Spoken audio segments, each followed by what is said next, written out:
출애굽기 33번째 제목은 영화 감독. 예, 영화 감독. 출애굽기 9장 27에서 35절까지 보겠습니다. 출애굽기 9장 27절에서 35절까지 같이 한 목소리 읽겠습니다. 시작. 바로가 사람을 보내어 모세와 아론을 불러 그들에게 이르되 이번은 내가 범죄하였노라. 여호와는 의로우시고 나와 나의 백성은 악하도다. 여호와께서 구하여 이 우레소리와 우박을 그만 그치게 하라. 내가 너희를 보내리니 너희가 다시는 머물지 아니하리라. 모세가 그에게 이르되 내가 성에서 나가서 곧 내 손을 여호와를 향하여 펴리니 그리하면 우레소리가 그치고 우박이 다시 있지 않지라. 세상이 여호와께 속한 줄을 왕이 알리라. 그러나 왕과 왕의 신하들이 여호와 하나님을 아직도 두려워하지 아니할 줄을 내가 아나이다. 그때의 보리는 이삭이 나왔고 삼은 꽃이 피었으므로 상과 보리가 상하였으나 그러나 밀과 쌀보리는 자라지 아니한 고로 상하지 아니하였더라. 모세가 바로를 떠나 성에서 나가 여호와를 향하여 손을 펴매 우박 소리와 그 비가 딱 내리지 아니하리라. 바로 비와 우박과 우레소리가 그친 것을 보고 다시 범죄하여 마음을 완악하게 하니 그와 그의 신하가 꼭 같더라. 바로의 마음이 완악하여 이스라엘 자손을 내보내지 아니하였으니 여호와께서 모세에게 말씀하신 것 같더라. 아멘. 네, 주중에 제가 오랜만에 영화를 봤습니다. 네. 얼마 전에 개봉한 그 백두산, 네, 아세요? 네. 개봉한 지 얼마 안 돼서 잘 모르시는 분도 있을 거예요. 백두산이 개봉을 했어요. 굉장히 돈을 많이 투자했더라고요. 보니까 이 섭외도, 이 배우 섭외도 짱짱하고, 그러니까 이병헌, 그 다음에 하정우, 그 다음에 마동석, 그 다음에 수지, 예, 이렇게 쟁쟁한 스타들을 볼 수 있어요. 그리고 전도연 씨도 카메오로 출연을 했더라고요. 그래서 재난 영화예요. 백두산이 폭발해서 이제 얽히고 설키는 그런 재난 영화이면서 또 이게 북한이다 보니까 중국과 미국과 연결된 어떤 첩보적인 내용까지 가미된, 거기다가 또 하정우란 배우가 연기를 또 너무 잘했어요. 너무 잘하고 코믹적인 그런 것까지 있는, 그러니까 이병헌하고 하정우하고 같이 이렇게 코믹 연기도 있는 굉장히 좀 괜찮은 영화. 근데 사실 내용은 뭐 그렇게 뭐 특별한 건 없었고 그냥 뻔하지만 돈 아깝지 않게 그냥 이렇게, 그러니까 내 돈으로 내고 보잖아요. 근데 영화를 만들 때 돈이 참 많이 들었겠다라는 생각을 하니까 내 돈은 별로 아깝지가 않더라고요. 네. 하여튼 그런 영화를 제가 보고 왔습니다. 근데 제가 영화를 보면 항상 버릇이 있어요. 이제 영화는 저는 이제 혼자 보러는 안 가고 집사람하고 이제 심야에 애들 다 재워놓고 이제 큰아들한테 엄마 아빠 나가서 영화 보러 올 테니까 애들 깨면 네가 좀 봐라. 그리고 이제 영화 보러 가는 거예요. 보통 이제 12시에 하는 심야 영화가 있거든요. 심야 영화 이제 보러 가는 거예요. 그러니까 보고 나면, 제가 항상 영화를 보고 나면 아내하고 이제 차에서 오면서 그런 얘기를 꼭 나눠요. 영화에 대한 평가를 제가 합니다. 아주 멋지게 평가를 해요. 근데 평가의 내용이 어떤 거냐면, 예를 드는 거예요. 그러니까 마동석이 이번 영화에서는 별로 그렇게 부각이 안 됐어. 마동석의 어떤 특유의 그 한방이 이렇게 시원하게 이렇게 부시는 그런 한방이 마동석 씨는 있는데 박사로 나오거든요, 이 영화에서는. 그러니까 이게 없는 거예요. 그러니까 야, 아쉬웠다. 왜 마동석이 굳이 그 역할을 할 필요가 뭐 있냐. 그건 다른 사람이 했어도 되고, 마동석은 뭐 하정우를 돕는 군인 역할이었으면 더 시원한 액션을 볼 수 있었을 텐데, 이 감독이 이거는 좀 미스한 것 같다. 나였으면 그렇게 안 했을 거다. 라는 식의 이제 평가를 하는 거죠. 그리고 뭐 수지가 나오는데, 수지가 하정우 씨 아내로 나와요. 근데 너무 안 어울린다.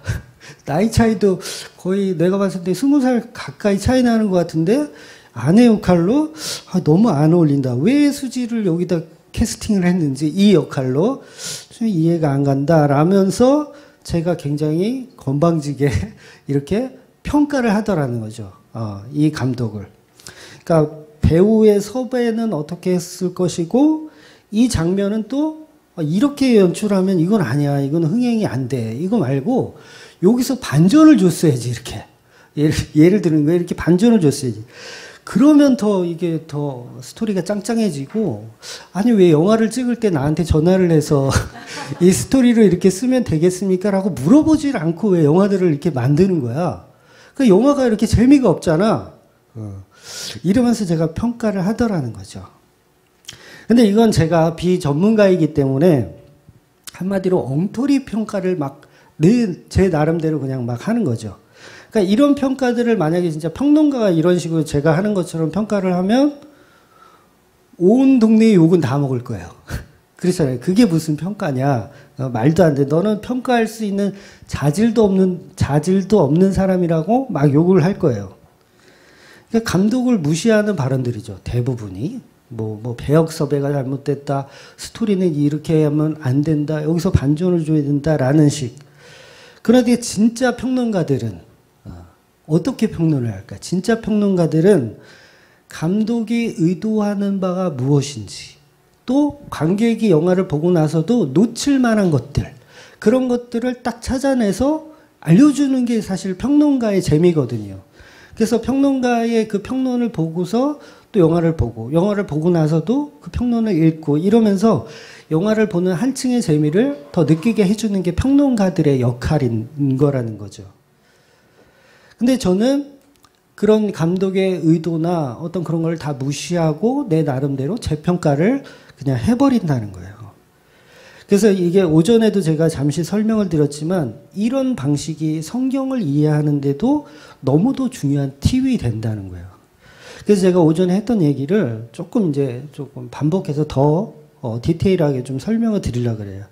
그러니까 모든 성경은 우리에게 어떤 교훈적인 이야기로 지침서 같은 내용으로 주는 것이 아니고 우리는 성경을 보면서 교훈으로 이해하면 절대 안 됩니다. 교훈으로 이해하면 안 되고 성경을 어떻게 읽어야 하냐면 하나님의 뜻을 세우는 쪽으로 봐야 되는 거예요. 그러니까 어떤 교훈이 아니라 하나님이 이루신 역사, 하나님이 이루신 사건으로 성경을 봐야 한다는 거죠. 그렇게 보지 않고 그냥 교훈적으로만 성경을 보다 보면 성경을 10분의 1 아니면 100분의 1도 이해를 못하게 된다는 거죠. 그러니까 성경 속에 좋은 인물들만 이렇게 찾아내서 그 사람 흉내내고 그 주인공 흉내내고 좋은 것만 우리는 투영하고 싶어 하잖아요. 예를 들어서 요셉이 총리가 됐다. 그러면 여기에 또 나를 투영해서 얘 하나님을 잘 믿고 섬기면 나도 요셉처럼 총리가 되나 보다. 라고 우리가 또 그렇게 배웠고 그렇게 신앙생활을 한다는 거죠. 그러니까 모든 성경의 인물을 보면서 내 시작은 미약하였으나 내 나중은 창대할 것이라는 우리 인간적인 생각으로 투영해서 그 인물들을 내 것으로 만들어낸다는 거죠. 그러니까 이게 얼마나 보기 좋고 쉬워요. 근데 그게 오류라는 거예요. 그런 방식이 성경을 보는 방향성을 틀어버리는 맹점이라는 거죠. 그러니까 아담이 범죄하는 것을 사건을 읽으면서 우리는 그걸 교훈으로 받아들이죠. 나는 안 그랬을 텐데. 내가 아담이라면 나는 참고 견뎌서 선악과를 안 먹었을 텐데 라는 교훈으로 우리가 보는 거예요. 그러니까 그렇게 교훈으로 보면 성경을 반도 이해를 못하는 거죠. 그럼 성경을 어떻게 봐야 하느냐? 성경 속에 나를 투영하기보다는 물론 그래야 하는 부분도 있어요. 나를 투영하기보다는 그건 두 번째 문제고 첫 번째는 뭐냐면 나를 투영하지 말고 하나님의 마음을 읽어내야 되는 거예요. 하나님이 이 사건에서 이 성경에서 무엇을 얘기하고 싶은지를 읽어내는 게 중요한 거죠. 그러니까 전부 나를 투영해서 보지 말고 하나님이 뭘 이야기하고 싶은가를 보라는 거죠. 그러니까 영화를 보면서 내가 주인공이라면 나는 이렇게 했을 텐데 라는 상상의 날개를 펴면 안 된다는 거예요. 소용이 없다는 거예요. 그러니까 영화 감독의 의도와 전혀 상관없는 내용들을 해석해내는 것밖에는 되지 않는다는 거죠. 그러니까 아담이 죄를 지었는데 우리는 짓지 말자. 이게 뭐예요? 교훈으로 본 거예요. 예수님은 아담은 선악과를 먹었으니 우리는 선악과 먹지 맙시다. 이렇게 하는 거 교훈인 거예요. 그러니까 이미 인간의 역사의 주관자이신 하나님이 감독을 다 해놨고 다 만들어 놓으신 거예요. 성경은 다 역사예요. 다 이미 정해져 있는 것. 그런데 우리는 그거 가지고 엉뚱한 평론을 하고 있다는 거죠. 엉뚱한 편론을. 나라면 안 그랬을 거야 라는 식으로. 근데 그것을 성경이 죄라고 정의한다는 거예요. 하나님이 하고자 하는 일에 다른 것을 정의해 놓으면 그게 죄라고 하는 거예요. 그러니까 나는 선악과 안 먹을 수 있고 나는 바른 방향성을 볼 수 있고 거룩한 자리에 설 수 있다라는 방향성을 보는 걸 죄라고 한다고요. 그러니까 이런 것들을 바리새인들이 주로 했던 거예요. 아담은 실패했지만 우리는 성공할 수 있다. 뭐 이런 식으로 보는 거죠. 근데 우리가 영화를 보는 내내 감독이 뭘 말하고 싶은지를 봐야 된다는 거죠. 감독이 그 영화에서 주고자 했던 메시지가 뭔지를 봐야 한다는 거예요. 그럼 성경이 하나님이 쓰신 시나리오라면 하나님이 쓰신 그 시나리오에 무엇을 이야기하고 싶은지를 봐야지 거기에 무슨 교훈을 찾아내려고 하면 이건 성경을 잘못 보고 있다라는 거예요. 이미 만들어서 상영하고 있는데 이제 와서 마동석이 캐릭터가 잘못됐다라고 얘기하는 건 뭐예요? 하나님 당신 틀렸어 라고 얘기하는 것밖에 안 되는 거거든요. 그러니까 근데 영화에 있는 그대로 이해하고 받아들이면 그건 감독의 의도를 잘 파악할 수 있는 소스가 되는 거예요. 즉 성경의 주인공은 예수님이고 그리고 단수가 아닌 복수, 교회는 단수가 아닌 복수입니다. 그렇게 복수로 보는 것이 가장 바르게 보는 거예요. 그러니까 성경의 주인공은 예수, 그리고 교회. 이렇게 보는 게 가장 바르게 보는 거예요. 그러니까 성경이 말하는 구원도 개인적이지 않고 교회라는 공동체로 이해하는 게 더 정확한 해석입니다. 그래야지 이게 잘못된 해석이 안 나오거든요. 교회 전체로 보면. 다시 말해서 성경을 교훈으로 보는 것이 아니라 하나님의 사건으로 역사로 봐야 합니다. 성경이 말하고 싶은 진짜 의미를 그래야지 알아요. 네, 그래야지 합니다. 이게 성경을 보는 바른 평론이에요. 그러니까 오전에도 제가 몇 군데 예를 들어 설명드렸지만 못 들으신 분도 있으니까 조금 말씀드리면 오늘 본문의 말씀을 통해서 그러니까 오늘 우리가 출애굽기 읽은 그 내용을 보면서 하나님의 말씀에 순종하지 않으면 우리는 우박재앙이 오니까 말을 잘 들어야지. 이렇게 보는 해석이 뭐라고요? 이게 1점짜리 해석인 거예요. 다시요. 그러니까 오늘 본문을 읽었어요. 출애굽기에 있는 그 우박재앙을 읽었어요. 읽고 나서 우리는 우박재앙을 안 당하려면 하나님 말씀을 잘 듣고 순종하면 우박재앙이 안 받는구나. 이렇게 보면 이거는 지금 교훈으로 성경을 읽은 거예요. 근데 그런 해석은 다 틀린 해석입니다. 다 틀린 해석이고 하나님이 원하는 건 뭐냐면 역사로 우리에게 주시는 거예요. 역사로. 이미 이루어진 역사로. 그러니까 오늘 본문의 말씀을 통해서 하나님께 순종하지 않으면 우박재앙 온다라는 거는 1점짜리 해석이고 본문에서의 주인공은 오로지 예수라는 것을 염두에 두고 봐야 돼요. 그러니까 1점짜리 해석에서는 전부 예수 흉내내기, 모세 흉내내기, 아론 흉내내기 밖에 안 돼요. 근데 이 말씀을 사건이나 역사를 이해하게 되면 성경 해석이 완전히 180도 달라집니다. 성경 해석하는 법이 달라져요. 그러니까 하나님의 마음에 더 가까이 접근할 수 있게 되는 거죠. 즉 파라오에게 완악한 마음을 하나님이 주시죠. 파라오에게 완악한 마음을 본인이 한 게 아니라 하나님이 주세요. 완악하게 하세요. 그리고 재앙을 내리신다는 거죠. 그러니까 어떤 교훈을 주기 위한 게 아니란 얘기잖아요. 교훈을 주는 거면 그렇게 하실 필요가 없잖아요. 완악하게 하셔놓고 그리고서 재앙을 주신단 말이에요. 그러니까 교훈을 주는 얘기가 아니라 어떤 사건, 어떤 역사로 우리에게 주고 계시다는 거예요. 이걸 저와 여러분이 이해하셔야 돼요. 그러니까 역사가 아니면 하나님이 완악하게 해놓고 말 안 듣는다고 재앙 내리고 병 주고 약 주고 이게 무슨 하나님 장난꾸러기도 아니고 왜 이러시는 거냐고. 우리 막내가 저한테 욕할 때 아빠는 장난꾸러기야.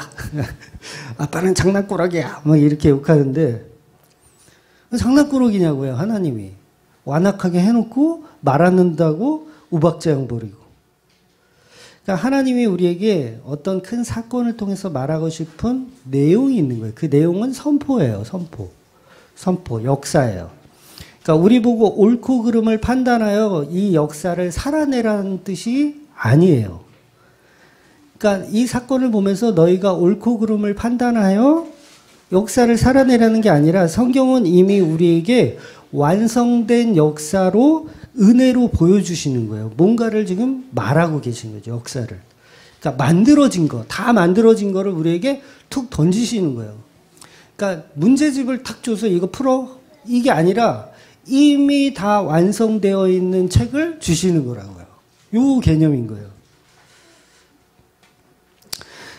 그러니까 병 주고 약 주고인데 이거를 교훈으로 받으면 절대 이해가 안 됩니다.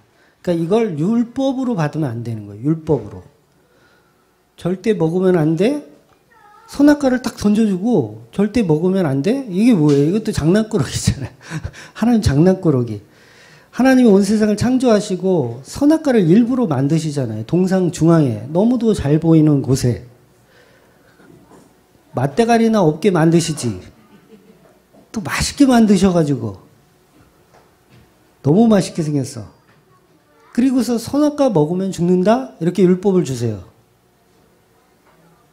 그럼 어떻게 해요? 우리가 그 말씀을 받았을 때 이걸 교훈으로 받으면 절대 선악과를 먹으면 안 되는 거죠. 교훈으로 받으면. 근데 역사로 받으면 뭐예요? 먹었나 안 먹었나가 중요한 거죠. 아담이 먹었나 안 먹었나가. 먹었잖아요. 그걸 말하고 싶은 거예요. 하나님은 그 역사로 말하고 싶은 거예요. 근데 우리는 먹었나 안 먹었나는 중요한 게 아니라 내가 안 먹을 거야. 이게 다 교훈으로 보는 거지. 교훈으로. 그러니까 율법을 우리에게 던져주고 절대 먹으면 안 돼. 그런데 너희가 먹나 안 먹나 봐. 성경에서. 근데 먹더라는 거죠. 하나님이 원하시는 진짜 뜻은 그게 아닌 거예요. 여러분이 먹는지 안 먹는지 그게 궁금하신 게 아니라 뭔가 역사로 우리에게 던져주고 싶은 거죠. 그러니까 하나님은 우리에게 선악과를 먹지 말라는 교훈을 주시는 것이 아니고 그것은 하나님의 현상이고 과정일 뿐인 거예요. 진짜 하나님의 뜻은 예수 그리스도라는 역사를 창조 속에 심고 계신 거죠. 창조 속에 선악과 속에 생명나무 속에 예수 그리스도를 심고 계신 역사를 우리에게 보여주시는 거지. 그거 먹지 말고 안 먹고 너 착하게 살고 그런 얘기를 하고 있는 게 아닌 거예요. 성경은. 근데 우리는 이 성경을 보면서 창조의 역사로 보지 않고 예수의 역사로 보지 않고 교훈으로 다 받아요. 교훈으로. 이게 창세기만 그런 게 아니라 전 성경 전체를 가지고 다 전부 교훈으로만 받아. 선악과 먹으면 안 돼. 율법 지켜야 돼. 십계명 지켜야 돼. 그럼 이게 전부 1점짜리 성경 해석이라는 거예요. 그러니까 99점짜리 성경의 이해는 선악과를 반드시 먹지 말라고 했으면 이것을 우리는 교훈으로 받는 게 아니라 역사로 봐서 과연 그러면 아담이 선악과를 먹는지 안 먹는지를 확인하는 거죠. 그러면 먹었잖아요. 그러면 이게 그냥 역사라는 거예요, 역사. 거기에 자기를 투영할 필요가 없는 거죠. 내가 아담이었으면 이걸 왜 투영하냐고. 그걸 왜 투영해. 응? 역사인데, 이미 정해진 역사인데, 너라면 안 먹을 거가 아니라 인간은 다 먹는다. 이걸 설명하고 계신 거란 말이에요.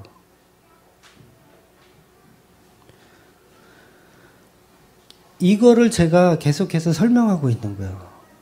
그러니까 이걸 성경이 툭 우리한테 왔는데 이 성경을 교훈으로 계속 보고 있으면 이걸 뭐라 그러냐면 저는 이거를 이렇게 얘기해요. 못 알아듣고 있구나. 저는 이렇게 설명해요. 못 알아듣는다. 그러니까 시즌 1 때 못 알아들었어요. 걔는 다 교훈으로 받기를 원해.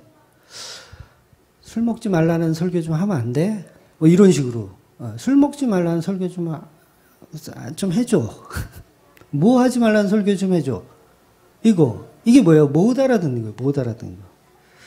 시즌 1 때는 못 알아들었고, 시즌 2 때는 알아듣는 것처럼 앉아있다가 못 알아듣고, 시즌 3는, 네, 지켜볼게요.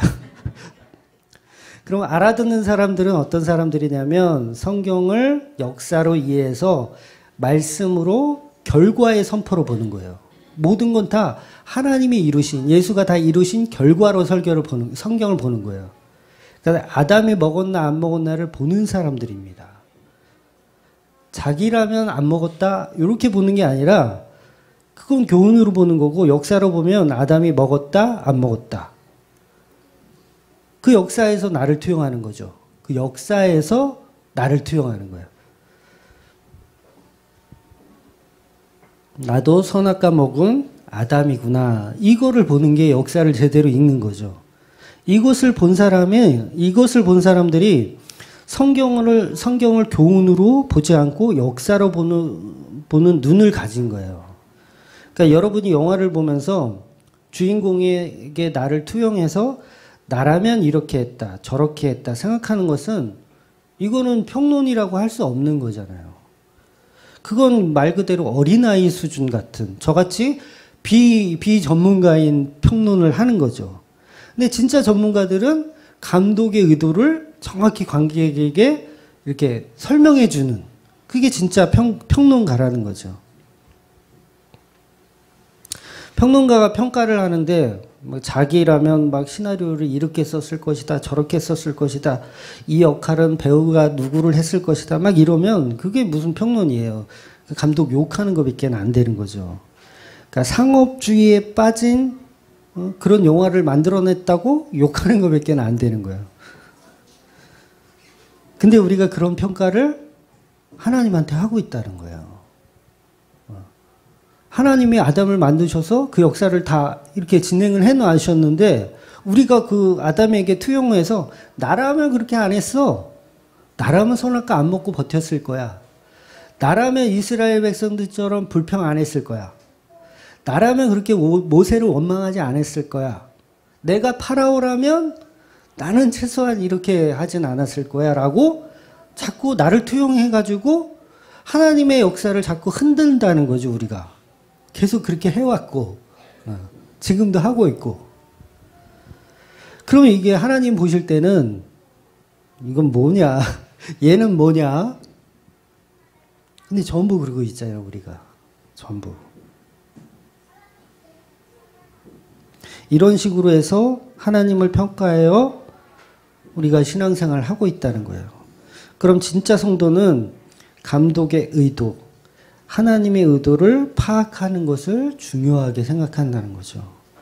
내가 모세라면은 아니라, 내가 파라오였다면 이게 아니라, 나는 안 그랬을 텐데 이게 아니라, 그거는 중요한 게 아니에요. 그건 1도 중요한 게 아니에요.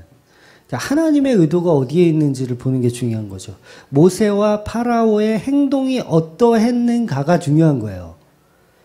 나라면 안 했을 거야가 아니라, 그러니까 투영을 하더라도 나는 파라오와는 달라, 나는 이스라엘과 달라, 나는 모세와 달라, 이게 아니고 나도 그 역사 속에 창조되어가는 연약한 그들과 동일한 자임이 들통나셔야 돼요. 네. 나도 파라오였고 나도 아담이었다라는 걸 들통나는 자가 성경을 역사로 제대로 보는 거예요. 네. 그렇게 보는 사람만 사실은 이게 진리가 열리는 거죠. 이 성경을 보는 은혜가 사실 저와 여러분 안에 있어야 합니다. 바로 하나님의 역사 속에 나를 투영하는 것이죠. 인물에 투영하는 게 아니라 역사에 투영하는 거예요. 단순히 역할 바꾸기가 아니라 전체적인 하나님의 역사에 나를 투영시킨다는 거죠. 그게 교회를 제대로 보는 눈인 거예요. 그럼 내가 아담이었으면 선악과를 먹고 안 먹고가 중요한 게 아니라 아담이 먹었나 안 먹었나? 그게 중요하다는 거야. 아담이 곧 나니까 아담이 먹었으면 내가 먹은 거예요. 그게 역사라는 거예요. 그러니까 나도 아담하고 똑같다. 이게 바르게 투영된 거예요. 바르게 투영된 거. 그럼 성경을 통해서 아담의 행동을 확인하는 겁니다. 파라오가 나니까 그들의 경험과 역사가 곧 나의 역사인 거예요. 그러면 파라오의 행동을 봤을 때 성경에서 확인해야 되겠죠. 파라오는 어떻게 행동했는지. 결과가 다 나와 있어요. 성경에 보면. 다 나와 있어요. 그래서 성경은 교훈이 아니고 확정입니다. 확정. 확정이에요. 이미 확정됐어요. 여러분은 죄인이라고 이미 확정이 돼 있어요. 그러니까 내가 교훈으로 받아가지고 나는 좀 죄인 아닌 것처럼 살아보려고 노력하는 게 뭐예요? 다 수작이에요. 이미 성경은 확정시켜놨어요. 너는 죄인이다. 그러니까 성경이 뭐예요? 예언의 책이잖아요. 예언의 책이에요. 확정된 거야. 이야, 이거 빼도 박도 못해. 어떻게 숨길 방법이 없어요. 그러니까 역사를 바꾸는 책이 아니라 그냥 진리의 책인 거예요. 딱 확정되어 있는 진리의 책. 도저히 이건 바꿀 수가 없는 거예요. 바꾸고 싶어도 바꿀 수가 없어요. 바리새인들이 엄청 노력했어요. 좀 바꿔보려고. 하나님의 역사를 좀 바꿔보려고. 야, 이렇게 십자가 없이도 구원을 받는 이런 놀라운 애들이 생기여야 한다는 인간들의 생각에 그 역사를 바꿔보려고 노력했지만 성경은 아니야. 너네들은 다 소용없어. 라고 얘기한다는 거죠. 그러면 아담이 선악과를 먹었죠. 그럼 그 역사가 우리에게 뭘 말하고 싶은 거냐면 우리도 먹었다예요. 너희도 먹었다. 그러니까 교훈이나 반성의 틈이 없어요. 성경은 교훈이나 반성의 틈이 없어요. 그냥 다 폭로해버리는 거예요. 다 폭로해버리는 거예요. 하나님은 역사를 통해서 우리를 다 들통나게 해버리시는 거죠. 그래서 성경은 우리에게 율법을 지키라는 교훈이나 지침서가 아니라 예수 그리스도께서 이 땅에 오셔서 우리를 왜 구원하시고 사랑하시는가에 대한 역사를 기록한 책이라는 거죠. 네. 그러니까 아까도 말씀드렸지만 문제집이 아니에요. 문제집이 아니라 지침서도 아니에요. 그냥 복음의 책이에요. 복음의 책. 교훈을 주는 책이 아니고 이미 결과가 다 나와 있는 선포의 책. 그러니까 문제집도 아니고 교훈책도 아니고 윤리도덕책도 아니면 우리가 그 성경을 읽으면서 뭘 봐야 되느냐는 거죠.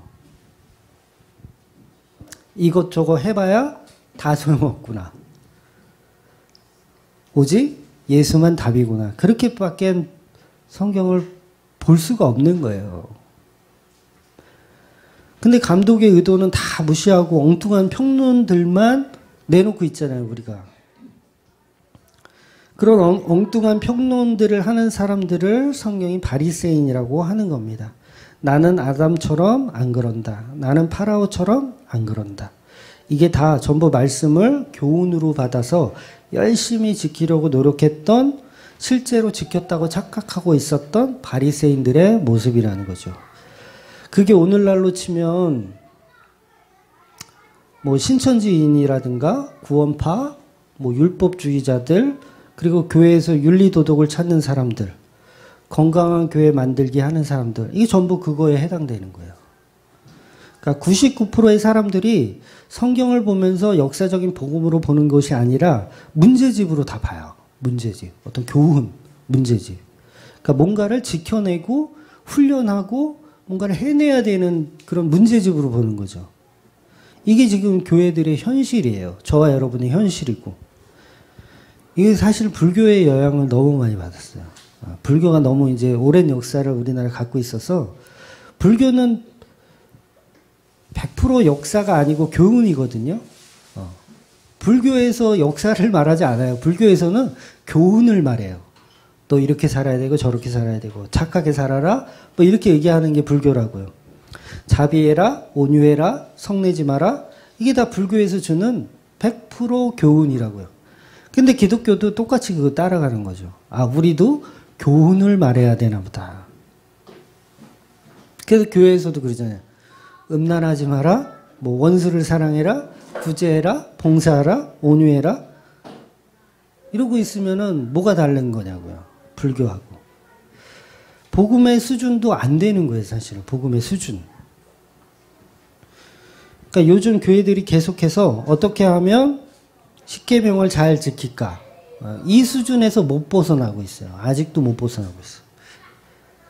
근데 성경은 십계명을 교훈이나 집진서가 아니고 역사로 주는 거예요. 역사로. 그러니까 해봐라. 십계명을 주고 해봐라. 이렇게 주신 거면 그 다음을 우리가 확인해 볼 필요가 있잖아요. 또 역사니까. 십계명을 주셨으면 그거를 이스라엘이 잘 지켰나 확인해 볼 필요가 있어요. 그러니까 5절에서 제가 설명드린 얘기예요. 그러니까 십계명을 주신 말씀은 출애굽기 20장. 20장에서 십계명을 주셨어요. 근데 32장에 가면 황금 송아지를 만들어요. 그러면 이 역사가 뭘 말하는 거예요? 줬더니 못 지키더라. 이걸 말하고 있는 거죠. 그리고 37장에 가면 이제 언약궤가 등장하는 거죠. 그 언약궤가 등장해서 그 인간들의 못 지킨 그 죄를 언약궤 안에 다 집어넣는 거예요. 아론의 쌍난 지팡이, 만나 항아리, 십계명의 두 돌판. 이게 창세기 때 제가 강의 때 말씀드렸지만 인간의 죄를 상징하는 거예요. 이 세 가지는. 그 죄를 언약궤 안에 집어넣고 천사가 지켜서 봉인하여 이야기가 끝나는 거예요. 이게 출애굽기 전체 맥락이에요. 그러니까 역사죠. 너희들에게 율법을 줬더니 못 지켰다. 그래서 십자가가 필요한 거다. 이렇게 지금 설명하는 거예요. 출애굽기 전체가 이걸 설명하는 거예요. 이걸 구원이라고 얘기하는 거예요. 구원. 근데 우리는 1단계, 2단계, 3단계까지 봐야 되는데 1단계만 봐. 그래 놓고 1단계를 교훈으로 받아서 그럼 우리도 지켜내자, 지켜내자, 지켜내자 이렇게 가는 거죠. 근데 성경을 역사로 이해하면 예수로 완성된 선포된 말씀으로 우리가 이해가 되더라는 거예요. 그러면 성경이 우리에게 말하고 싶은 것은 오직 율법과 그 율법에 대한 전적 타락과 오직 십자가의 구원, 그것만 말하고 있다는 거죠. 그래서 저와 여러분은 성경을 통해서 나를 투영하여 교훈을 찾는 것이 아니라 그 성경 속의 역사, 그 역사 속에 나를 투영해야 되는 거예요. 그럼 내가 바리새인이 되는 것이고 내가 파라오가 되는 것이고 내가 마귀가 되는 거예요. 그래서 성경을 통해서 은혜의 십자가 예수를 찾는 작업을 하셔야 돼요. 그러니까 예수 찾는 작업을 계속 하시면 사실 그게 이제 예수님이 우리를 찾아오시는 작업인 거거든요.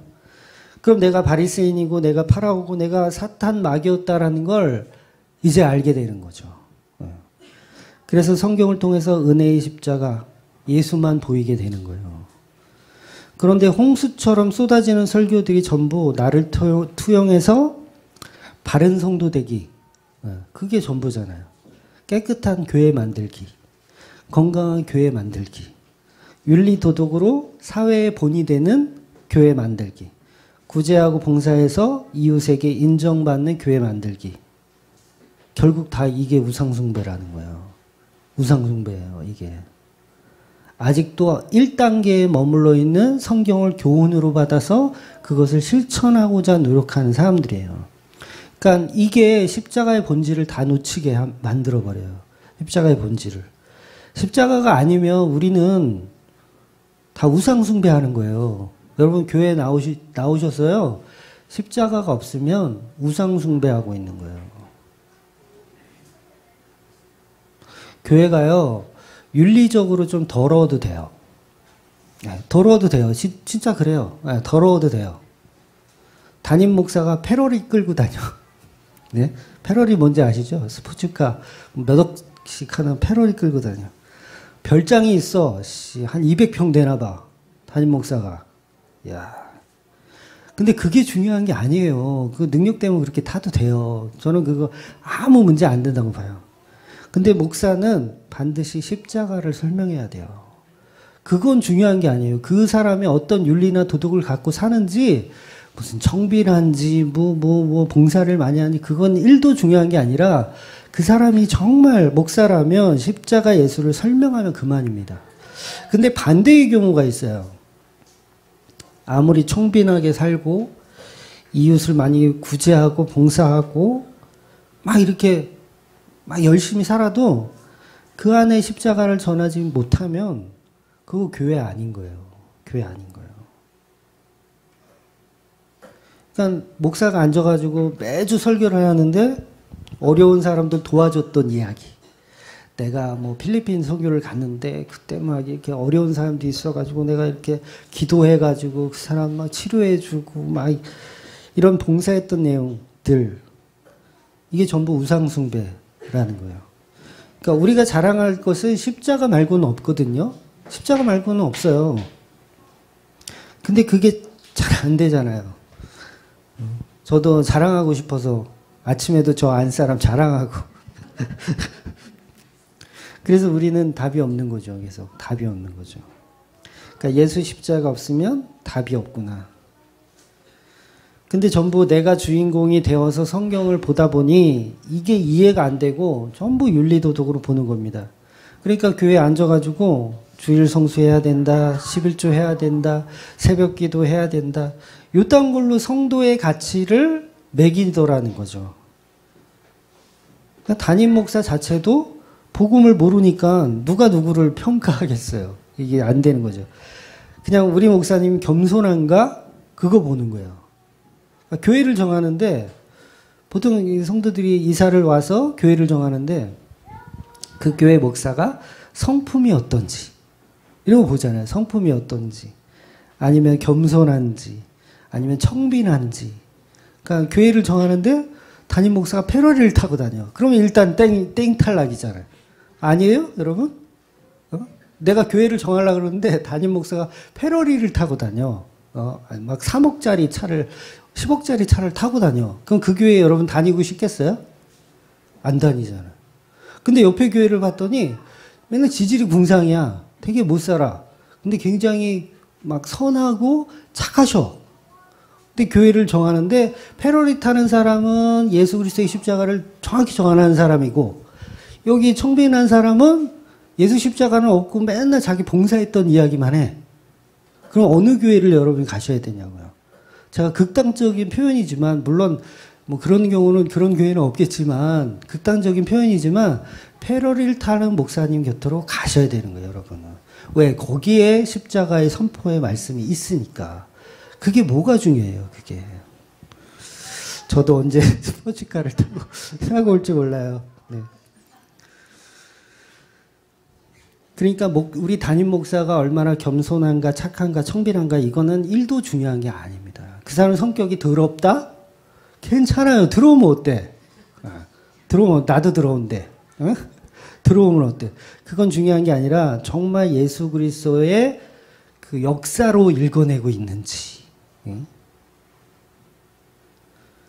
그래서 성경은 전부 예수의 역사고 예수의 사건만 기록하고 있습니다. 그래서 목사가 주인공이 아니고 저와 여러분이 주인공이 아니고 오직 주인공은 예수예요. 성경 속의 주인공은. 오늘 계속해서 우박재앙입니다. 이제 27절은 파라오가 나와 내 백성은 악하다고 회개하는 것처럼 보여요. 그러나 우박이 멈추니까 34절에 가서는 파라오와 신하들이 다시 범죄한다고 기록해요.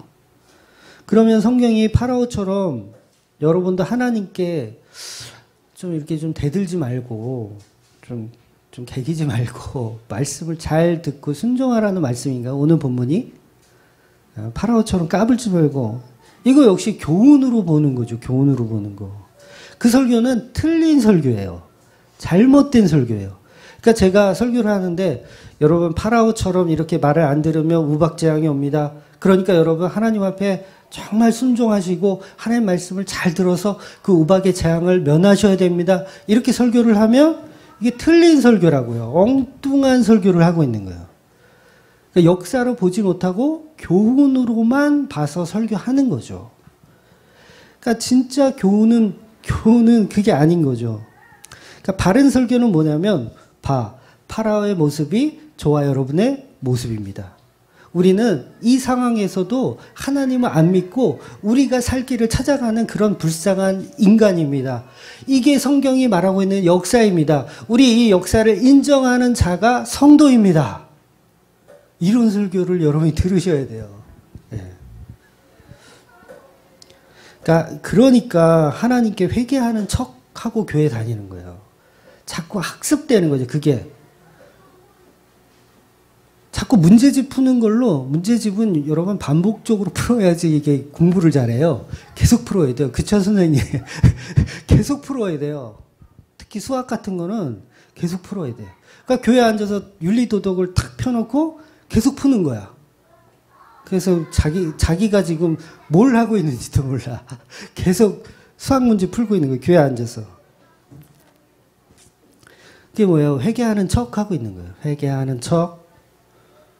그러다가 우박 멈추면 다시 자기가 왕이 되는 거죠. 그럼 언제 그랬냐는 듯이 또 하나님 앞에 하나님을 우습게 여기고 그렇게 되는 거죠. 그러니까 우리가 말을 잘 들읍시다. 율법을 잘 지킵시다. 이게 아니고 그러니까 우리는 예수님이 오셔서 구원해야 합니다. 이 말씀을 여러분이 경청하셔야 되는 거예요. 그래서 예수님만이 답입니다.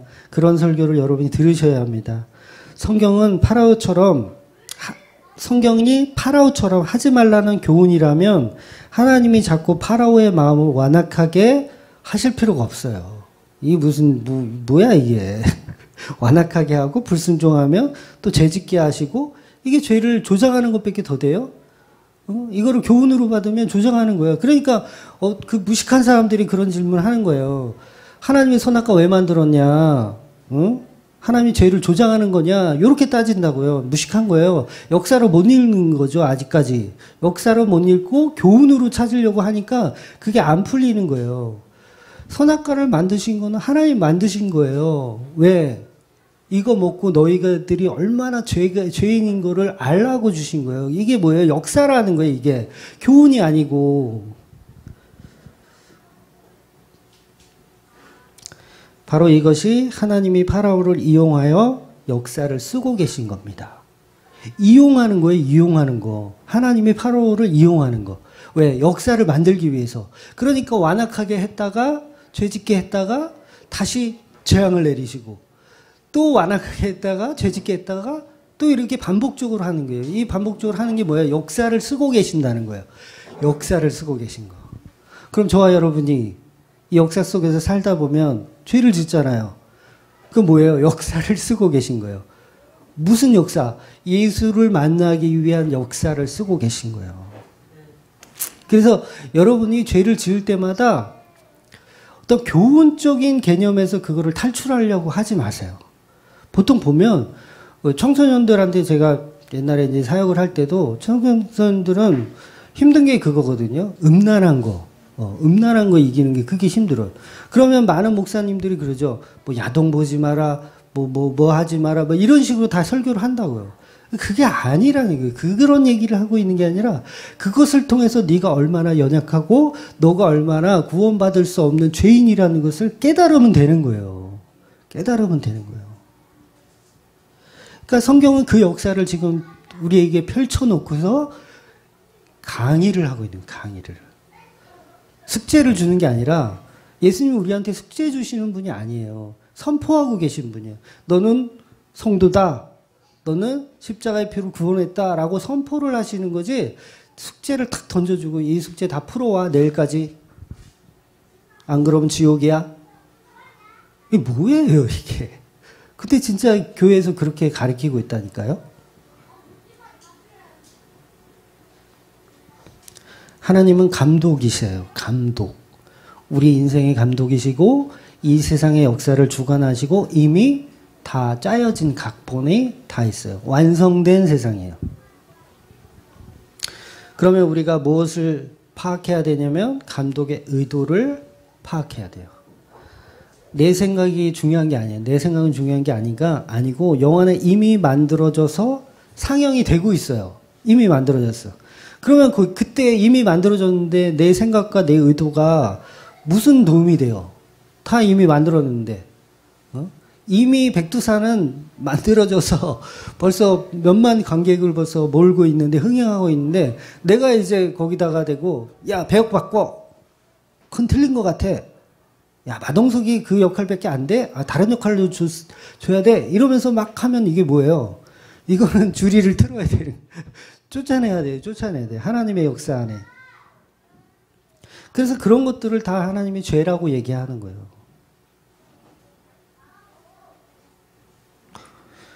그래서 우리가 자꾸 하나님이 만드신 계획하신 역사를 바꾸려고 하는 걸 죄라고 합니다. 이 역사 속에서 우리가 얼마나 죄인인 줄 알고 천국 갈 수 없는 그런 가치가 없는 파라오와 같은 사람들, 그 은혜를 붙들고 가야 돼요.